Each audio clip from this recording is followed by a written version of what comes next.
Hi, Dr. Williams here with Living Well.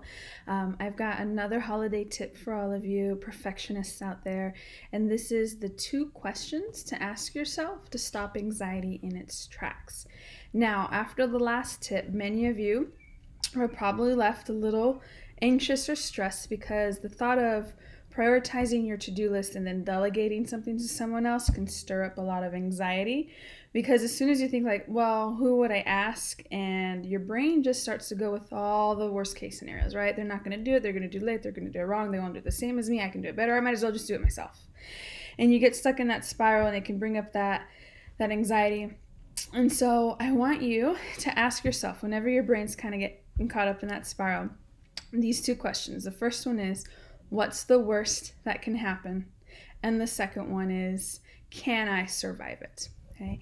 So the brain likes to stay at kind of like this top level, fuzzy, I really don't want to dig in too deep, because it makes too much anxiety. So, it's just, they're not going to do it right.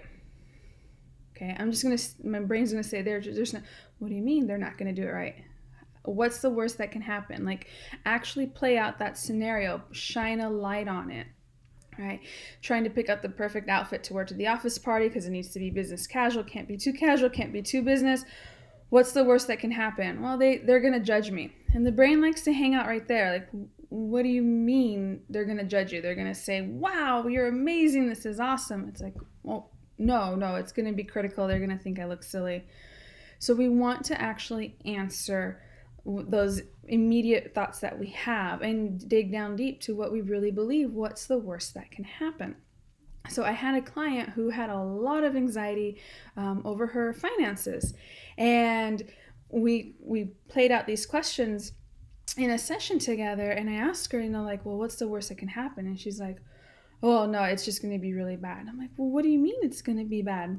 And she's like, well, if I fail this test, then I'm never going to pass this class, which means I'm never going to graduate, which means I'm never going to get a job, I'm never going to be in my career. If I never be in my career, I'm never going to be financially stable, I'm going to end up hopeless under a freeway pass. And I'm like, okay. So in her mind, kind of like that worst case scenario was, I'm never going to get a job, I'm never going to have money, I'm going to end up homeless.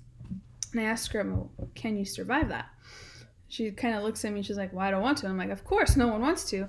But can you survive that? And she started to think about what she can do. And there's kind of that mental shift, right? Because the anxiety, the stress is all on the things that are going to go wrong, all the things we can't do, all the things that are not in control. But when you force your brain to answer, this is what I believe might be the worst thing that can happen, and now you're starting to think about, can I survive that? You're switching gears to, what can I do? And she's like, well, I can ask friends to stay at their couch, and I probably have family. And she's like, but I have a high school degree, I can at least get a job here to make some money. And so it started taking her like, oh, there are actually a lot of things I can do. And we were then able to challenge a little bit more that idea of, that this is the end of the world, this is the worst case scenario. Now, there's a lot more questions that I will walk my clients through, but these are the 2 questions that will help you get a really good start, right? So whenever you find your anxiety, that spiral of negative thoughts flaring up, ask yourself, what's the worst that can happen? Okay, because we don't want to go there. But when you actually shine a light on it and you put a name to your worst fears, now you're back in a position of power and control. And then you ask yourself, can I survive it? Because you're switching gears in your brain and you're starting to focus on what it is you can do.